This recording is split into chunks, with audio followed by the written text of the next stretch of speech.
Yesterday, Marcus Semien with a grand slam, and Andrew Heaney. 2 hits over 5 shutout innings for the Rangers, struck out 4 and walked 3. And that takes us to a little focus from the national people. Yeah. The national people are writing about the Rangers. And, of course, last night they got the spotlight, Sunday Night Baseball, second time this year. Yeah, who cares why? It's got a very much of a college vibe, college town vibe to it. Hey, they're talking about us. Yep. That's all I care about right now, right? As Chuck Cooperstein famously referred to it as years and years and years. Baseball nowheresville. So this has been. Right? It's fun to have national people talk about you. Fun. It's fun to do bad things. Very fun. You just rolled your eyes. You disagree? Sometimes. I mean, I think in general, people like hearing national shine for their team. Yeah. I think in general. I thought you meant for us, like when we get no, written about in articles. No, I just mean like when ESPN leads Sports Center with like, hey, here's their tease coming up as we're going to talk about the Rangers beating down the Astros. Oh, yeah. That's fun for people. That's fun. That's fun. You like to see that. So I noticed this. Tom Verducci, who probably needed directions. He probably didn't even know what city Globe Life Field was in. Too busy messing with his hair. Right? He's a beast, though. He is a beast. I think he's a beast. He's like really good even He's on great. the calls of games. But, I mean, the only time he had been here before was when somebody else was playing in the World Series in our park. Right? During COVID. Yeah. But he wrote an article on SI about the Rangers. And, the Rangers have the ingredients. They believe they can make a long playoff or end their long playoff drought. And he goes in to talk about the yellow strings. In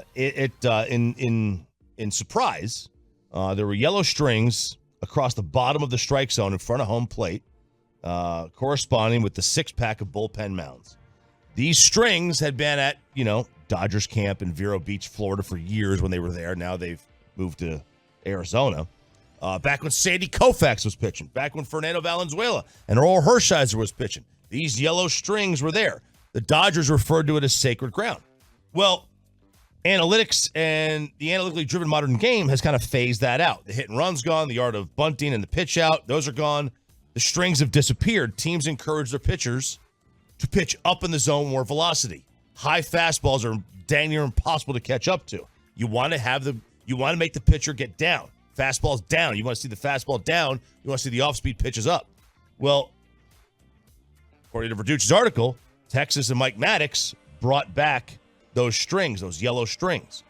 And the belief is in order to work up, you have to establish down.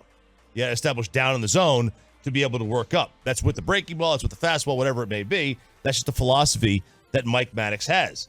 And, if you look at who they also brought in this offseason, who Chris Young brought in, who, by the way, is not exactly an old school guy. Like he's got a degree in politics from Princeton. He is he's both analytical and the former player standpoint. Just got done playing, too, not too long ago. He's only 43. Yeah. So he wasn't like he was playing that long ago. So he brings in a 67-year-old manager, a 61-year-old pitching coach, Dayton Moore, who you remember from Kansas City at 56. Yeah. And then he also brings in Ian Kinsler at 40 and, Will Venable at 40. He obviously brings in DeGrom at 34 and Evaldi at 33.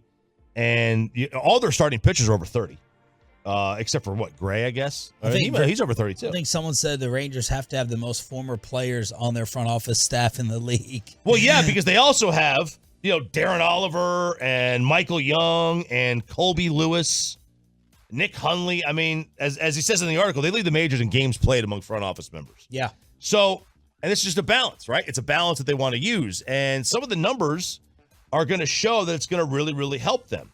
The last 2 years, they finished a combined 73 games out of first place. They had lost 196 games in the last 2 years.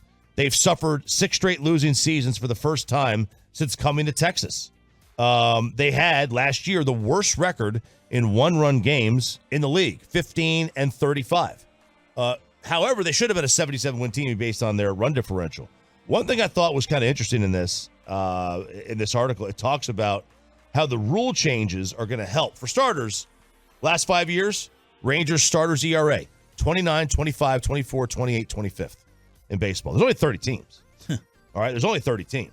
But they do believe that new rules are going to help this team a lot because No team was shifted on more last year than the Rangers. Yep. 52% of the Seager and Texas saw a 52% shift rate. No other team faced it more than 44% of the time. Ooh. Pitching staff, Bobby, guess. Where are they in the American League ERA? Team ERA. Well, Rays have got to be third. number one, right? They're 7th. Okay. Rays are first. And in baseball, Choppy, what do you think?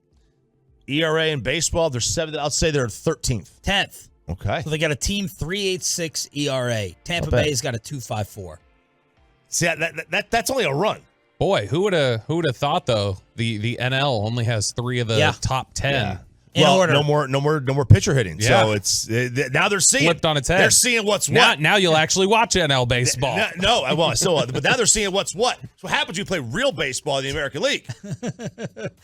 So that is Verducci, and then Jeff Passan focused on the Rangers as well. We got Sports Illustrated love, ESPN love. Yes, Jeff Passan had an insider article over there, and it's an entire basically breakdown of how the Rangers approach their pitching this offseason and giving a lot of praise to Chris Young. And Chop, you mentioned there the ERA for the Rangers the last several years, they've been In the bottom mid 5. or late, mid. They've basically been bottom 5. Passan writes here that of the clubs with the 5 best earned run averages in the league, each of the past 5 full seasons, so not including the COVID year, 24 of the 25 have made the playoffs. So if you are top 5 in ERA over the last 5 years, you're going to the playoffs. And so the Rangers want to invest in pitching because it says in order to compete, pitchers are throwing baseballs harder, spinning them faster. In doing so, they're exposing themselves to greater injury risk and potentially hamstringing their team in the process. So Chris Young's approach to this was, look, it's not a novel concept to say you've got a 5-man rotation, you need 6 starters. Chris Young thinks we've got a 5-man rotation, we need 9 or 10 starters, legitimately, that we think are at our disposal either in AAA or elsewhere. They have injuries. And so he said that the game has gone to a quality over quantity type of approach, and he doesn't think they value quantity enough as an industry, is his quote. That he says they need to be cognizant of, you got to have the talent, but you can't push these guys so far that you end out, wearing them out. And obviously a big part of that equation has been Jacob deGrom. And we were all concerned about the injuries, and the Rangers were too. The Rangers actually took their first call with Jacob deGrom because deGrom was taking meetings in Florida, and Chris Young had promised his overworked staff some time off. They actually met deGrom for the first time over Zoom. The other teams were meeting with him in person, and they had met with him over Zoom, but they spent 3 days sequestering themselves, Jeff Passan writes, studying deGrom like he was a capstone subject. They dove into the medical records, ran biomechanical analysis on him, asked analysts to project how he might age, agonized over what a proper offer might be, and decided, we're going to go for this. This guy's going to be able to pass the test.